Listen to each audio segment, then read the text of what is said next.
Every 2 days, the men who stood closest to the gods in ancient Egypt would strip every single hair from their bodies, not just their heads, their arms, their legs, their chests, and then their eyebrows and their eyelashes, every surface, gone. No one told you that part, did they? Here's something else nobody mentions. The people you've seen in Egyptian paintings, the ones with the gorgeous thick black hair, the elaborate braids, the gold ornaments woven through their scalps, they were bald, all of them. What you're looking at in those images is a wig. And then there's this, the pharaoh, the most powerful man on earth, the living god, the one figure whose word could end your life before you finished breakfast, wore a beard. And that beard was fake. And when he died, someone came and changed the shape of it, because a different shape meant something completely different once he was gone. Why? All of that is coming. But we have to start somewhere. Egypt is not a comfortable place to have hair. The Nile Valley sits at latitudes where summer temperatures hit 45 degrees Celsius in the shade. The air carries so much fine desert dust that it infiltrates everything: clothing, food, the eyes. The Greek historian Herodotus, writing in the 5th century BC, noted that Egyptians bathed several times a day. He mentioned it specifically because it struck him as unusual. In ancient Egypt, cleanliness was not a preference. It was closer to a theological position. In that climate, a thick head of hair was less a crown and more a liability. It trapped heat. It collected dust. It gave lice somewhere to live. And lice, in the ancient world, weren't just irritating. They spread disease. The Nile Delta was one of the most densely populated strips of land on Earth for thousands of years, and lice moved through dense populations efficiently. The simplest solution was to remove the habitat. No hair, no lice, fewer bodies. So most Egyptians shaved. The tools for it go back to the earliest periods of their civilization. Archaeologists have found copper razors in Egyptian tombs dating to the 4th millennium BC. Later came bronze razors with sharper edges, depilatory creams made from animal fats, and pumice stones used to abrade the hair away. By the New Kingdom period, shaving had long since stopped being just a habit. It was infrastructure, but calling it purely practical gets you only halfway there. The Egyptian word for purity was nefer. It appeared in names, in temple inscriptions, in spells. Nefertiti, Nefertari. Nefer meant beauty and moral cleanliness as a single concept, not two separate things. The ancient Egyptians didn't draw a clean line between the physical and the spiritual. Your body's condition was your soul's condition, and hair, in Egyptian cosmology, was where impurity lived. Not just the physical kind, the lice and the sweat and the dust, but the metaphysical kind too. Hair was texture. Chaos could grab onto texture. This is where the priests become something beyond what most people imagine. Priests in ancient Egypt were not clergy in any modern sense. They were ritual specialists whose entire function was to stand in the presence of the divine and not contaminate it. The bar for personal purity was not high, it was extreme. Herodotus documented it. Priests shaved their entire bodies every other day so that, in his words, no louse or anything foul might breed on them while they attended upon the gods. Every other day, every surface. And that's still not the part that makes people stop. The part that stops people is the eyebrows and the eyelashes. These weren't removed to prevent lice. There are no lice living in your eyelashes. This was about creating a body with no surface at all, no place where the profane world could take hold. A priest entering the inner sanctuary of a temple had to be as close to a blank slate as a human body could get. Any hair in this theological framework was a crack in the seal between the sacred and everything outside it. Now here is where the story gets genuinely strange. The Egyptians shaved because they didn't want hair, but they also did not want to look bald. Baldness, in Egyptian culture, was associated with illness, with decay, with things you did not want projecting from your face in public. So they solved the problem the way Egyptians solved most problems, with engineering and money. They built a wig culture more sophisticated than anything else in the ancient world. The best Egyptian wigs were made from real human hair. Not a single piece of it either, but hundreds of strands, sorted, cleaned, sorted again, attached to a fiber mesh base, layered and shaped into the thick sculpted silhouettes that appear in tomb paintings. A high-quality wig was expensive the way a house was expensive. Archaeologists at the University of Manchester who reconstructed a surviving example found the construction required skills equivalent to the most demanding textile work of the period. These objects took real time, real craft, and real money. Below that level, wigs were made from sheep's wool, or from palm leaf fibers, or from plant material coated with beeswax and resin to hold a shape.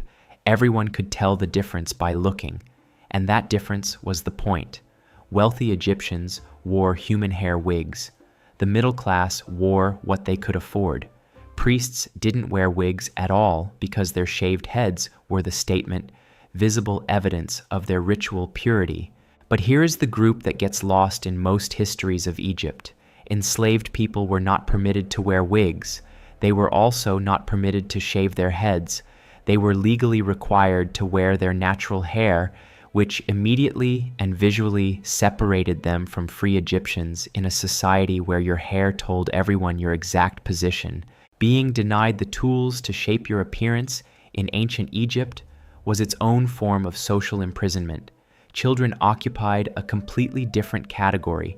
Most had their heads shaved entirely, but were allowed to keep one single strand of hair, grown long and braided, hanging from behind the right ear.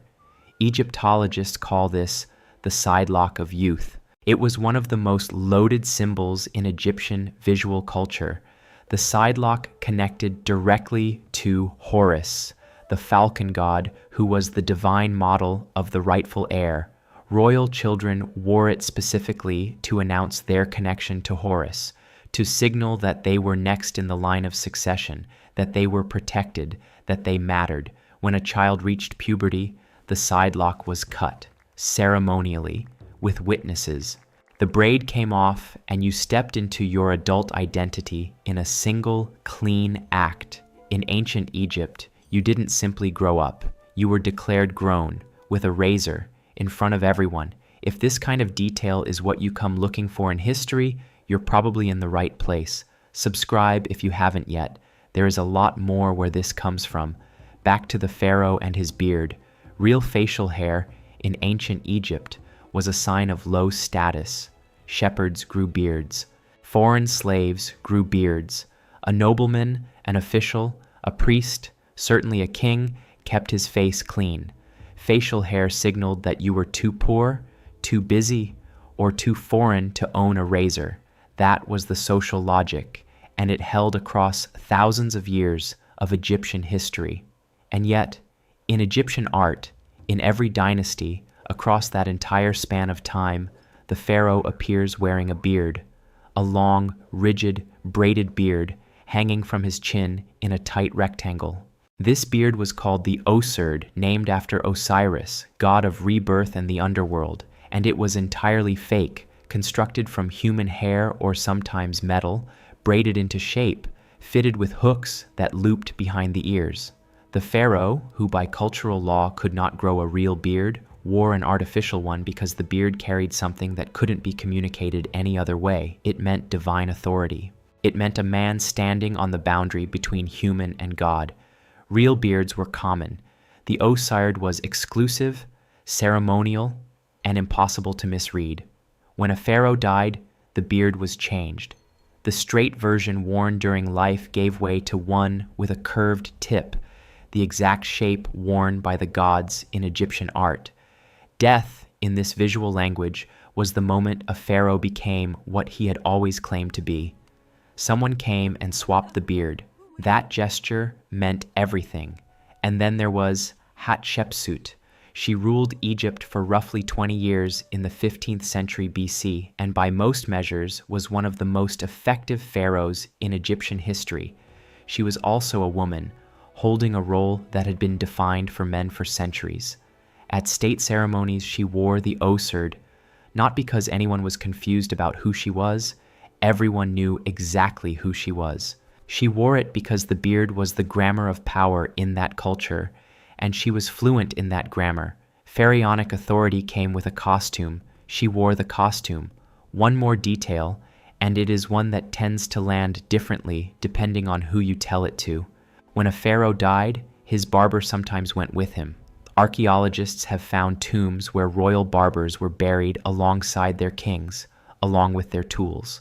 The razors in those tombs were not ordinary objects. Some were solid gold. Some were inlaid with precious stones. They were consecrated instruments, carrying the same ritual weight as objects used in temple ceremonies. Because shaving the king was a ritual, maintaining the king's purity was a sacred duty, and someone, at some point in Egyptian history, decided that the king might need a shave in the afterlife. There is something almost funny about that image, and at the same time, there really isn't. The reason Egyptian hair culture can feel so foreign is that we've split up functions they kept together. We have hygiene in one category, religion in another, fashion somewhere else, social hierarchy in a fourth. In ancient Egypt, those were the same category. A shaved head was simultaneously the most practical choice for the climate, an act of devotion, a display of wealth and status, and a statement about exactly where you stood in a civilization that had a place for everyone and wanted you to stay in it. Hair was a language. Like any language, the people who got to define the vocabulary had power over everyone else who spoke it. We still do this. The haircut that signals your profession, the one that signals your faith, the one you got before a job interview or right after something ended, the way we read meaning into how strangers wear their hair or whether they have any, the instinct to look at someone's head and immediately start drawing conclusions. The razors changed. The instinct never did.